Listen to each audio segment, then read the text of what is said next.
Well, joining us is Professor Isaac Obasi. He's a policy expert and professor of public administration to take a look at the issue. We'd like to thank you for joining us on the program and ask, what do you think, suspension? For some reason, the Ruga settlement has thrown up a question of our unity, as you heard.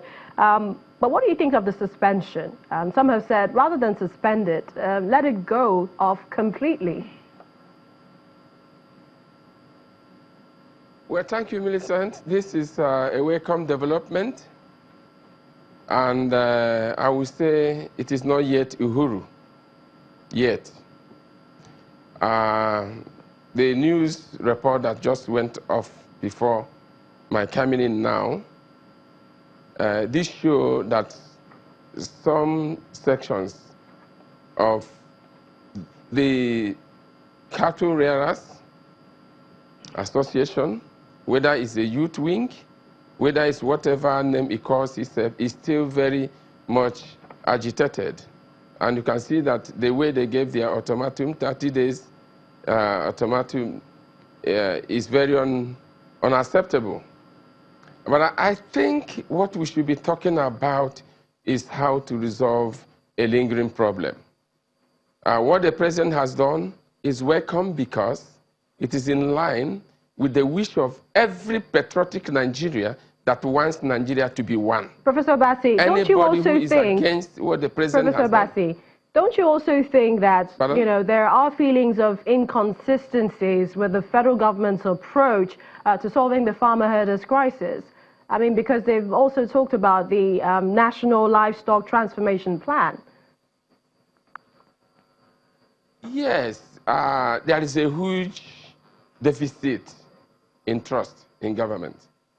This huge trust deficit came out very clearly when, as we all know, those who followed the original reaction of the federal government to the crisis in Benue State last time, knew that the Office of the Vice President was coordinating the National Livestock Transformation Plan, 2019 to 2028. And the committee was set up. We've seen it all. He reported this time.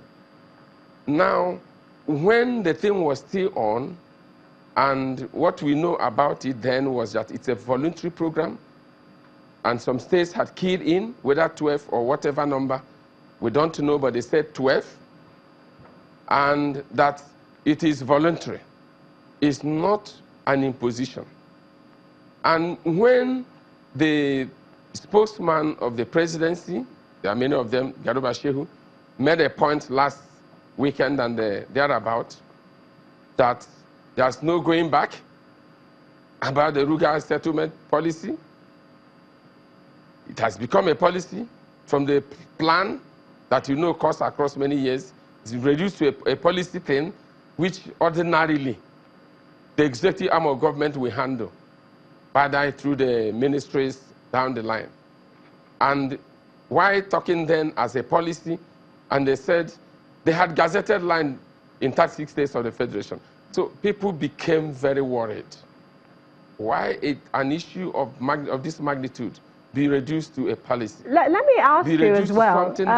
Let me just quickly put this in, and that is with regards to some of the things you've mentioned, the solutions to the issue.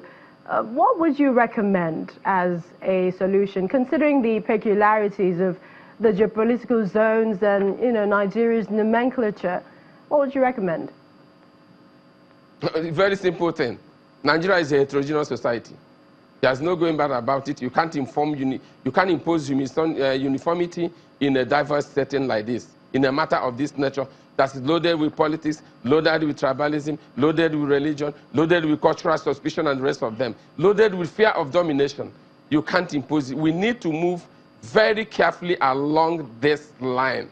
First, the president's suspension is in order. We need to go further than that. Suspension is just the issue. There is a national livestock transformation plan in place. It should be followed. And it is only the areas, the state governments that have indicated interest, that should be encouraged. And they should do it in such a way that it should be non-rancorous. All right. That you shouldn't introduce things to places where people will feel that they have been insulted in one way or the other.